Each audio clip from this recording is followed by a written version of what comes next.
الحمد لله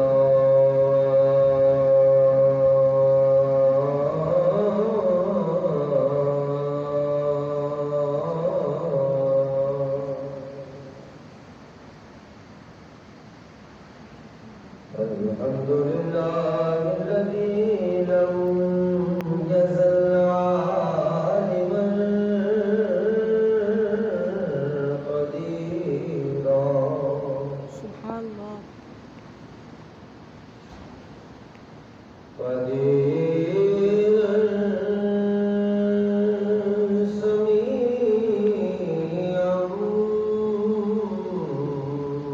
بصيرا سبحان الله سبحان والصلاة والسلام على سيد الأنبياء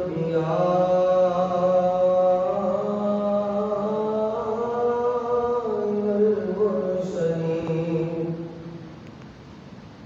وعلى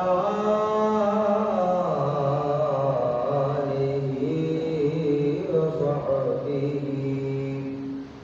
وأهل بيته وأولياء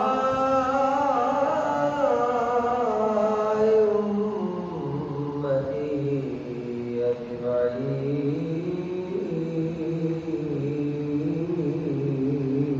سبحان الله. أما بعد فأعوذ بالله من الشيطان الرجيم.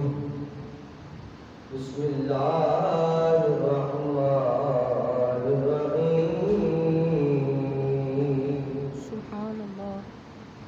علمك ما لم تكن تعلم. صدق الله العظيم.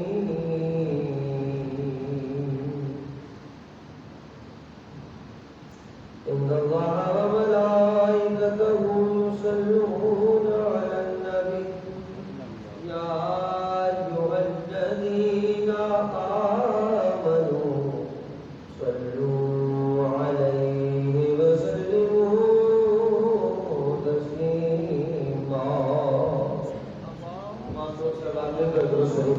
الصلاة والسلام عليك يا رسول الله وعلى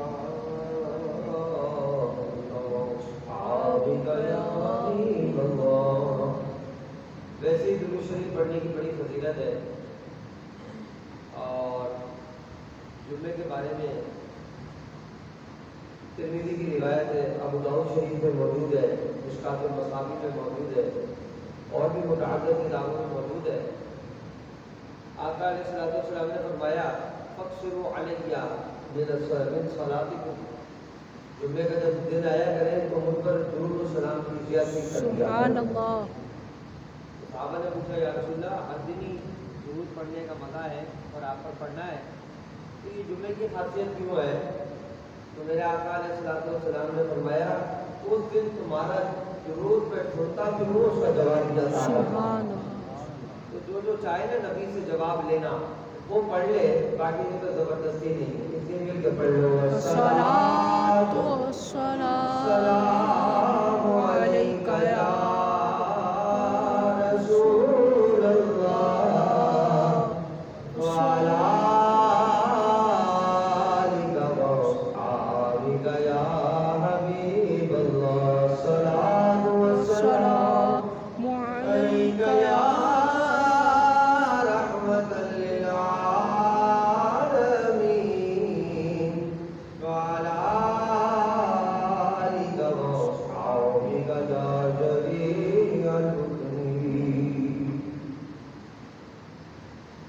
بعد ہم گزرات کے رمضان المبارک کے مقدس ایام اپنی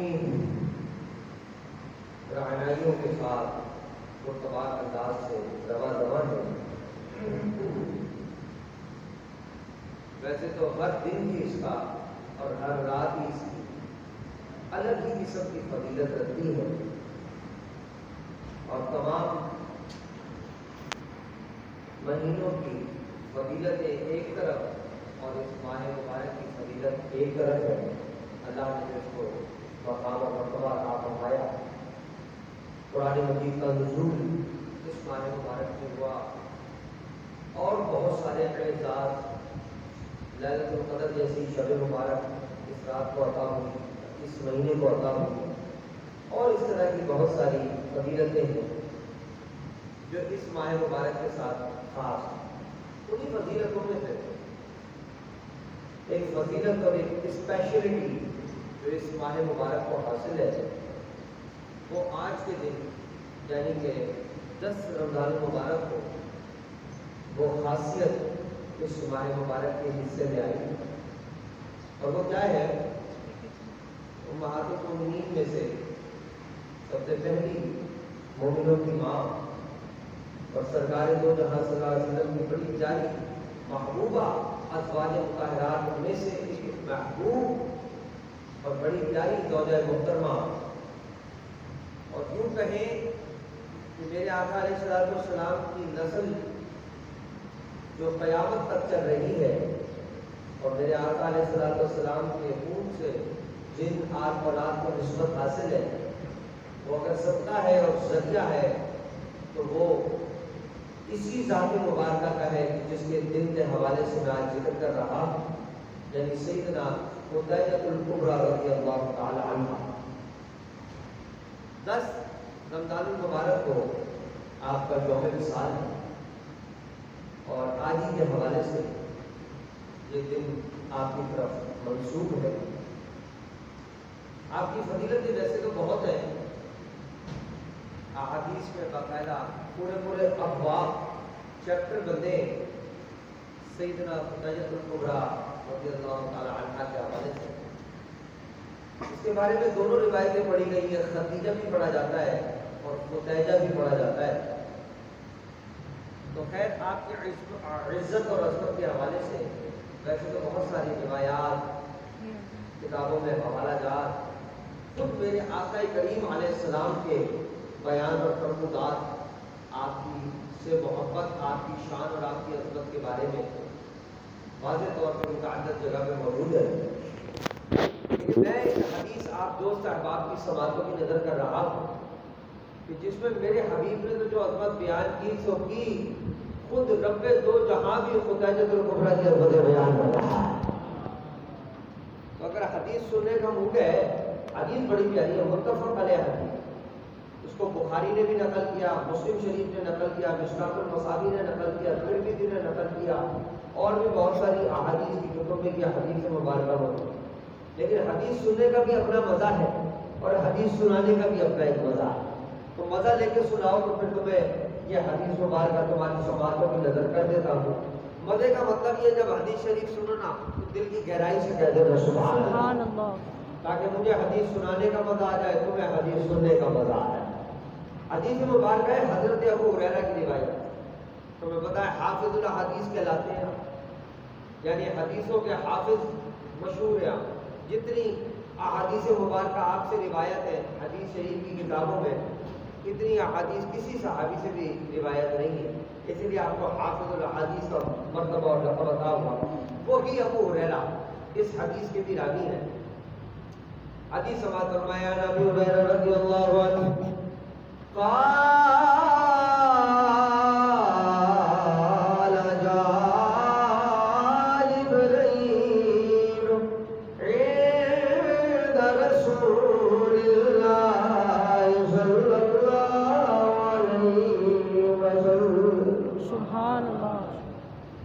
فقال یا رسول اللہ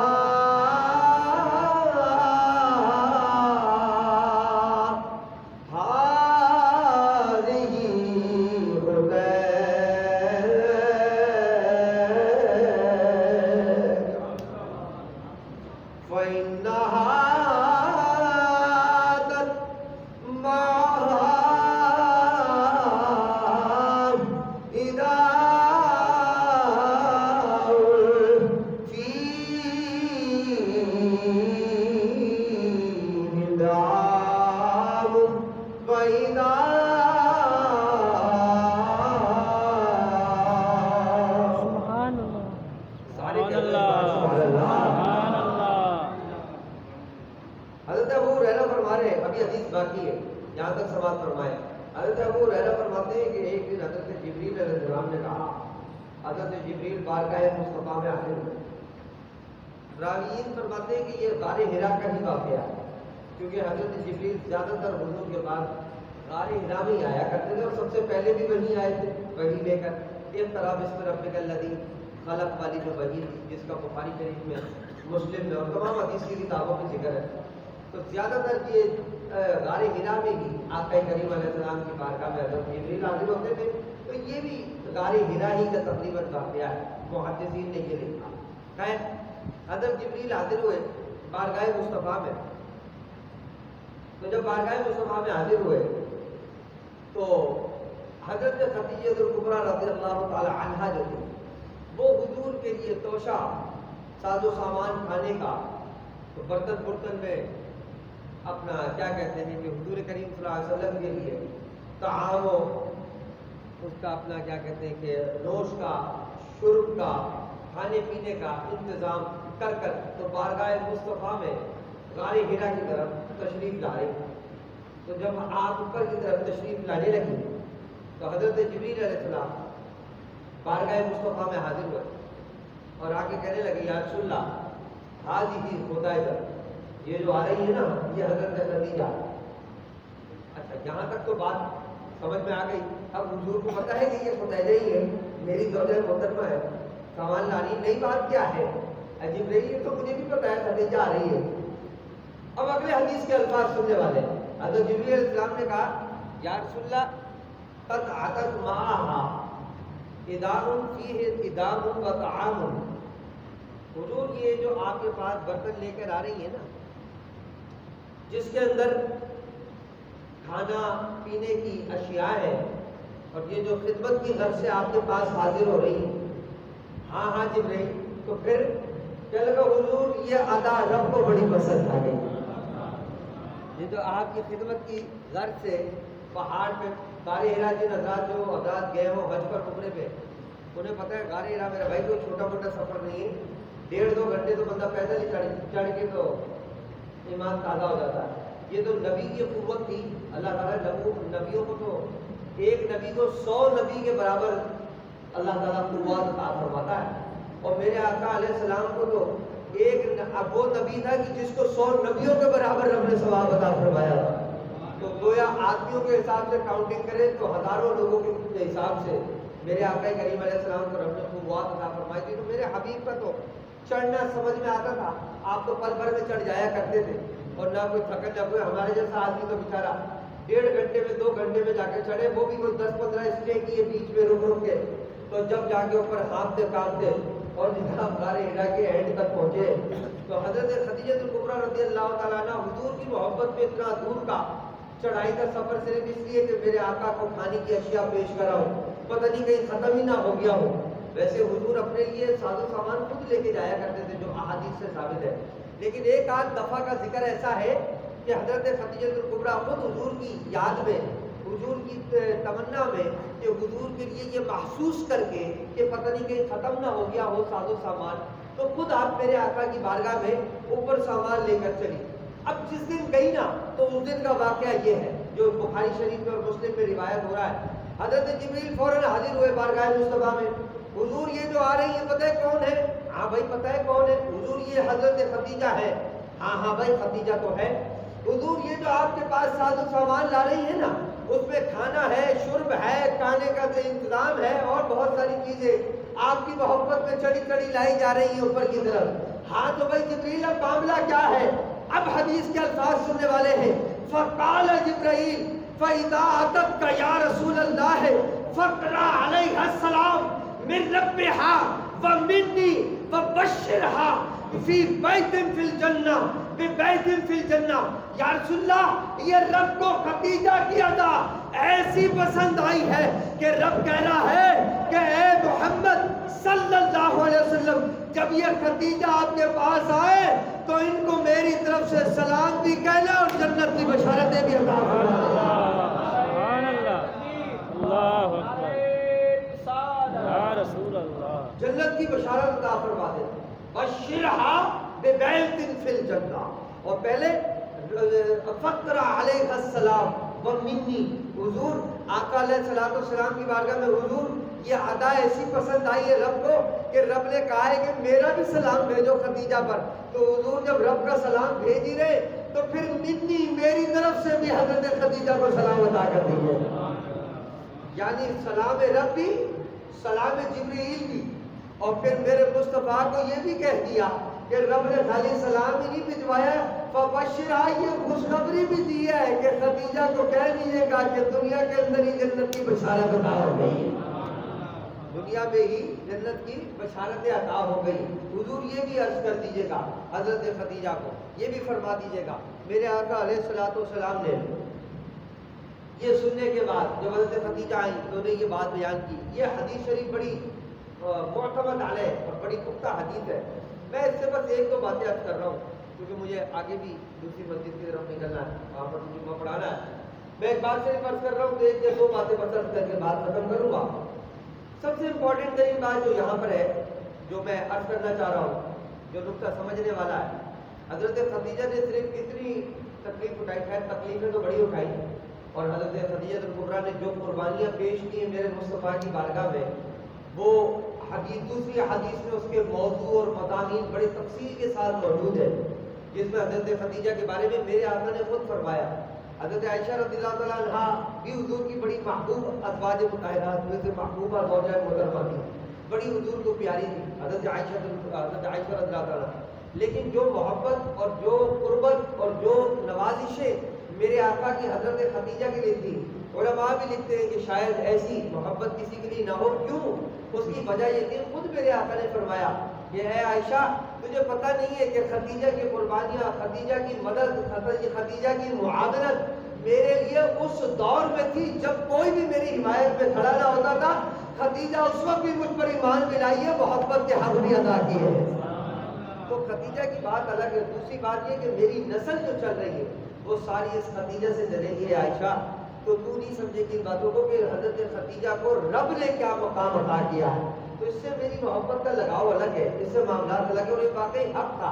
حضرت خدیجہ الکبریٰ رضی اللہ عنہا نے جس وقت پہ حضور کو ڈھارس بندائی، اور جو قریش کے لوگوں نے جب تکلیفیں اور اذیتیں دی اور میرے آقا کی اس گھڑی میں کسی نے دل جوئی فرمائی، حضور نے حضور کے غموں پر پویا رکھ کر حضور کو اور ہمت دلائی، اور میرے آقا نے نبوت کے کام سے پیچھے نہ ہٹے بلکہ اپنا کام آخر تک پہنچایا. تو اس میں کافی حد تک کردار سیدہ خدیجہ الکبریٰ رضی اللہ عنہا کا ہے. اسی لیے میرے آقا نے جو خدیجہ رضی اللہ عنہا کو مقامات عطا فرمائے اور جو باتیں کی وہ تو اپنی جگہ، لیکن یہ بات بڑی قابل غور ہے، یہ بات بڑی قابل غور ہے کہ یہ جو خدمت کا انداز تھا یہ میرے رب کو اتنا پسند آیا کہ حضرت خدیجہ پر سلام بھی بھجوا رہا ہے خالق کل، اور بیت فی الجنہ، جنت کی بشارتیں بھی عطا ہو رہی ہیں. اب میں تھوڑی سی توجہات کو آگے لے کے جاؤں، اجازت ہو اگر، تو تھوڑی سی ذرا سوچ کو اپگریڈ کرنے لگا ہوں کہ جہاں میرے مصطفیٰ کی اتنی خدمت ہو تو وہاں فوراً رب کی طرف سے جنت کے اعلان بھی آ رہے ہیں، جنت کی بشارتیں بھی عطا ہو رہی ہیں. تو جو شخص محبت مصطفیٰ میں جانے ہی لٹا رہا ہو، جو شخص محبت مصطفیٰ کے اندر اپنا تمام ساز و سامان ہی لٹا دے، جو بغیر کسی فکر کے حبیب کے نام پر نعرہ لگاتا نکل جائے کہ حضور رضا آپ کی ملے باقی سب کچھ لٹانے کو تیار ہے، تو خدا کی قسم غلط نہ ہوگا کہ جب میرے مصطفیٰ کی خدمت پر رب اتنے انعامات عطا کر سکتا ہے تو جو جانے لٹا دے رب اس کو بھی جنت عطا فرما دے گا. یہ باتیں بھی حدیث سے ثابت ہے. میرا اپنا استدلال نہیں ہے فقط کہ میں نے حدیث سے استدلال کر کے ثابت کیا، نا نا نا نا. جس نے حبیب کے نام پر جان لٹائی ہے پھر لٹانا اس کا کام تھا، جنت عطا کروانا مصطفیٰ کا کام تھا. آج لوگ کہتے ہیں یار کیا حضور کی محبت میں نکل ہی کھڑے ہوئے، سب کچھ بند ہی کر دیا، سب کچھ مار ہی دیا، سب کچھ ختم ہی کر دیا، اتنی باتوں میں نہیں ہے. وہ حضور کی محبت تو جان زندگی ہے، ساری زندگی چلتی اس کے اوپر ہے میرا بھائی. زندگی کی ابتدا، زندگی کی انتہا وہ سب حضور کی محبت سے شروع، حضور پر ختم ہے. میں نہیں کہہ رہا، خود میرے آقا فرماتے ہیں لا یؤمن احدکم حتی اکون احب الیہ من والدہ وولدہ والناس اجمعین. متفق علیہ حدیث ہے. میرے آقا نے فرمایا مومن ہی نہیں ہے جب تک میری محبت ماں باپ جان مال آل اولاد تمام عزیز اقارب رشتہ دار جہاں تک کے اپنی جان سے بھی زیادہ میں محبوب نہ ہو جاؤں، اس وقت تک تو کمال درجے کا مومن ہی نہیں بنتا۔ یہ میرے نبی کا فرمان ہے۔ خیر ٹاپک کہیں سے کہیں نکل جائے گا، بات کہیں سے کہیں نکل جائے گی۔ عرض کرنے کا مقصد یہ محبت نبھانا تیرا کام ہے، آگے عطا فرمانا مصطفیٰ کا کام ہے۔ لیکن محبت اس لیول کی پیدا کر اور باقی میں اس لیول کا مومن بن۔ آج کل جو معاملات ہیں ہمارے محبت کے معاملات میں بڑی کمی پیشیاں ہوتی ہیں، اسی لیے کہتے ہیں بزرگوں کی صحبتوں میں بیٹھا کرو، آستانوں پہ آیا کرو، ان آستانوں پہ جہاں اہل علم بیٹھے۔ آج کل پرابلم یہ بھی تو بڑی ہے نا کہ آستانے تو بڑے ہیں، پرانے ہیں، بزرگوں کے ہیں، لیکن وہاں بیٹھے ڈھکوسلے قسم کے پیر یا جعلی قسم کے، جنہیں نہ قرآن کا پتہ، نہ حدیث کا پتہ، نہ شریعت کا پتہ، نہ طریقت کا پتہ۔ پھر بیچارے بندے کیا کریں، ایسی جگہ پہ جا کے پہنچ جاتے ہیں تو وہ تو پھر کبھی مرغے لڑا رہے ہوتے ہیں، کبھی کتے لڑا رہے ہوتے ہیں۔ ایسے آستانوں پہ اب رہ گئے لوگ۔ لیکن ایسے آستانوں پر، ایسے پیر خانوں پہ پہنچو جہاں واقعی میں علم مصطفیٰ کا ظاہر بھی موجود ہو، علم مصطفیٰ کا باطن بھی موجود ہو۔ یہ تمام چیزیں جہاں پائی جائیں وہاں بیٹھے صحبت اٹھائے، پھر پتہ چلتا ہے عشق مصطفیٰ کی تربیت ہوتی ہے، اولیاء کی تربیت ہوتی ہے، صحبتوں کی تربیت ہوتی ہے، رب کی اطاعتوں کی تربیت ہوتی ہے، انسان کو انسان بنا دیا جاتا ہے۔ خیر تو پہلی اور امپورٹنٹ ترین بات یہ۔ دوسری اور آخری بات عرض کر کے بات ختم کرنے لگا ہوں، خالی خدیجہ الکبریٰ ہی نہیں بلکہ میرے آقا علیہ السلام کی دور کی عورتوں کے حال دیکھو۔ جہاں میرے نبی نے مردوں کی تربیت کی نا، وہاں عورتوں کی بھی اتنی غضب کی تربیت کی ہے کہ خالی جان نہیں بلکہ مال، متاع، اولاد، جس لیول پر بھی حضور کے اوپر نثار ہونے کی، دین کے اوپر نثار ہونے کی بات آیا کرتی تھی تو خواتین پیچھے نہیں رہتی تھی، میرے مصطفیٰ کی بارگاہ میں مردوں سے زیادہ بڑھ کر اپنے خدمات پیش کیا کرتے ہیں۔ حدیث اس بات میں شاید مشکات المصابیح میں یہ حدیث موجود ہے، اس کو ترمذی نے بھی نقل کیا ہے، اور شاید ابو داؤد شریف کے اندر بھی یہ حدیث موجود ہے۔ حضرت بلال رضی اللہ عنہ کی، وقت قلیل ہے ورنہ پوری حدیث آپ کی سماعتوں کی نظر کرتا ہے۔ حضرت بلال فرماتے ہیں جب ہم عید پڑھنے کے لیے جایا کرتے تھے تو عید کے بعد میرے آقا علیہ السلام الگ سے خطبہ دینے کے بعد، نماز پڑھنے کے بعد عید کی، اس کے بعد حضور الگ سے خواتین کو آگے ملا کرتے تھے، الگ سے ان کو وعظ و نصیحت کیا کرتے تھے کہ بھائی تم لوگ، تمہارا بھی دین پہ اتنا ہی حق ہے جتنا مسلمانوں کا مردوں کا حق ہے۔ وہ جہاں سب کچھ لٹانے پر تیار ہے، جہاں مال، اپنے سب کچھ آل اولاد، اسی طرح تمہیں تمہارے پاس بھی جو کچھ ہے تو رب کی دین کے لیے اپنی اپنی قربانیاں پیش کرو۔ تو حدیث شریف میں آتا ہے حضرت بلال رضی اللہ عنہ فرماتے ہیں، اس حدیث کے راوی بھی حضرت بلال ہی ہیں، آپ فرماتے ہیں میں اپنی آنکھوں سے دیکھتا تھا کہ عورتیں اپنے زیورات، اپنی چوڑیاں، اپنے بندے، اپنے مال و متاع اٹھا کر مصطفیٰ کے قدموں پہ ایسے پھینکا کرتے تھے کہ یا رسول اللہ ہمیں آپ سے زیادہ اور کوئی مال عزیز نہیں، یہ سب آپ رکھے، ہمیں تو بس آپ رکھا۔ یہ عورتوں کی ادائیں تھی، یہ ان خواتینوں کی ادائیں تھی میرا بھائی۔ آج الحمدللہ مردوں کے اندر جو یہ جذبات ہیں تو ہے، خواتین کے اندر بھی۔ میں فیس بک پہ دیکھ رہا تھا، فیس بک میں، اس میں واٹس ایپ پہ بڑی وائرل ہو رہی تھی ویڈیوز وغیرہ، جہاں مردوں نے اپنا محبتوں کا مظاہرہ کیا، وہاں گجرانوالہ کیا، سیالکوٹ کیا، پنجاب سائڈ پہ کافی جگہوں پہ ماشاءاللہ خواتین کے جتھے کے جتھے اور جناب وہ اپنا کیا باپردہ حیا کے اندر اور نعرے لگاتے ہوئے نکلے تھے باہر کہ یا رسول اللہ آپ کی بارگاہ میں ہم بھی حاضر ہیں۔ الغرض کہنے کا مطلب یہ مال، متاع، جان، ہر حساب سے خواتین نے بھی اسلام میں اپنا بڑا کردار ادا کیا ہے۔ اور پھر آپ تو مرد حضرات، آپ کا تو ہر چیز میں حصہ ڈبل ہی رہا ہے الحمدللہ۔ اسلام نے مرد کو فوقیت زیادہ عطا کی ہے، الرجال قوامون علی النساء، حدیث شریف قرآن میں آتا ہے، اللہ فرماتا ہے مردوں کو اللہ تعالیٰ نے عورتوں کو فضیلت عطا کی۔ یہی وجہ ہے تمہارا وراثتوں میں حصہ زیادہ، یہی وجہ تمہاری میں آزمائش بھی زیادہ، تمہارے لیے سختیاں بھی زیادہ، لیکن پھر تمہارے مراتب بھی اللہ نے زیادہ عطا کی۔ تو اس لیے مال متاع کے اندر، دینے لینے کے اندر، دینی خدمات کے اندر، دینی جذبات پیش کرنے کے اندر مرد حضرات کا اپنا ہی مقام ہو، ان کو رب نے اپنا ہی مقام اور مرتبہ اور زیادہ اسٹیمنا اور زیادہ استطاعت عطا کی۔ ماشاءاللہ دو احباب مدارس میں، مساجد اپنے دینے لینے کے حساب سے کردار ادا کرتے ہیں، عورتوں سے زیادہ ہی کرتے ہیں۔ لیکن مزید اور یہ جو رمضان مبارک کے ماہ مبارک ہوتے ہیں، اس کو غور و فکر کے ساتھ گزارے ضائع نہ ہونے دیں۔ اس میں اور مزید جتنے بھی زیادہ معاونتیں ہو سکیں دینی معاملات کے اندر، وہ صحیح معنوں میں میرے حبیب کی رضا حاصل کرنے کا بڑا سنہرا موقع ہے اور بڑا ہی نادر موقع ہے، اس کو ضائع نہ ہونے دیں۔ جس طرح بھی میرے مصطفیٰ کے دین کی خدمات ہو سکے، آپ کو پتہ ہے الحمدللہ جس آستانے پہ آپ موجود ہیں یہاں پر خالی ٹھکوس دن، جیسے کہ میں نے شروع میں کہا، ایسی جعلی پیریزم نہیں ہے کہ وہ بیٹھ گئے، نہ علم ہے، نہ قرآن ہے، نہ حدیث ہے، نہ یہاں باقاعدہ علم مصطفیٰ کے ساتھ تربیت طلباء کی پڑھانے کی، لوگوں کی تبلیغی انداز سے الگ، تقریری انداز سے الگ، تدریس کے انداز سے الگ، ہر انداز سے الحمدللہ معاملات چلائے جا رہے ہیں۔ قبلہ بڑے حضرت کی شخصیت آپ میں سے ہر کوئی متعارف بھی ہے، قبلہ والد گرامی ڈاکٹر صاحبزادہ محمد زبیر دعوت برکاتہ العالیہ کی ذات سے۔ تو آپ کے تحت جو سب ادارے چل رہے ہیں، پنجاب سے لے کے کراچی، کراچی سے لے کے حیدرآباد، حیدرآباد سے لے کے پنجاب، ملتان میں، پنجاب میں کئی جگہوں پر الحمدللہ حضرت کے ادارے موجود ہیں۔ میں آج کل زیادہ تر پنجاب نہیں ہوتا ہوں، رمضان یہاں آنے کا اتفاق ہوتا ہے، تو وہاں 10-15 ادارے تو ہمارے چل رہے ہیں پنجاب کے اندر، کئی اضلاع کے اندر، پتوں کی کیا، قصور کیا، لاہور کیا، اور سندھ میں تو ماشاءاللہ ابتدا تو یہیں سے ہی ہے، سندھ سے، حیدرآباد شریف سے بالخصوص آپ کے شہر کا اعزاز ہے، یہ اعزاز کہ یہ اتنی بڑی ذات اور شخصیت رب تعالیٰ نے حیدرآباد کو عطا کی۔ بالخصوص قبلہ بڑے حضرت صاحب کی آمد یہاں بہت بڑا اعزاز ہے، روحانیت کے حساب سے بھی اور ظاہری علوم کے حساب سے بھی۔ تو حیدرآباد میں کافی حضرت کے مدارس، اسکولنگ سسٹم اور دیگر جو تبلیغی تدریسی کام ہے وہ اپنی رواں، اپنی جوش و خروش کے ساتھ رواں ہے، اس میں اپنا تمام تر معاونتیں اپنے حصے ڈالنے کی کوشش کریں۔ اسی طرح مسجد کی تعمیرات کے حساب سے بھی شاید کوئی کام وغیرہ چل رہا ہے، آج چھت پہ کوئی ٹائلنگ وغیرہ کا کام چل رہا ہے، تو اس میں مسجد کا کام تو خیر وہ تو ہے ہی بڑا زبردست، مدارس کا کام بھی بڑا زبردست ہے، لیکن مسجد کے لیے تو خود میرے آقا علیہ السلام نے فرمایا نا، من بنا للہ مسجدا بنى اللہ لہ بیتا فی الجنہ۔ میرے آقا نے فرمایا جو شخص دنیا میں رب کا گھر بنا دینا، پھر کل جنت میں گھر بنانا رب دو جہاں کا تھا۔ جو گھر دنیا میں اس کا بنا لے، یعنی اس کے گھر کی تعمیر کرنے، مسجد رب کا گھر ہے نا، تو جو اس کی تعمیر میں لگ جائے، اس میں اپنا کام کرے، اپنے تمام دام درہم سخن اجزاء میں حصہ ڈالے، میرا حبیب فرماتے بنى اللہ لہ بیتا فی الجنہ، پھر جنت میں گھر بنانا رب دو جہاں کا کام ہے۔ اس کا گھروں کی تیاری سے اللہ تعالیٰ جنت میں فرمانا ہوتا ہے۔ البتہ مسجد کے کام الگ ہے، مدارس کے کام الگ ہے۔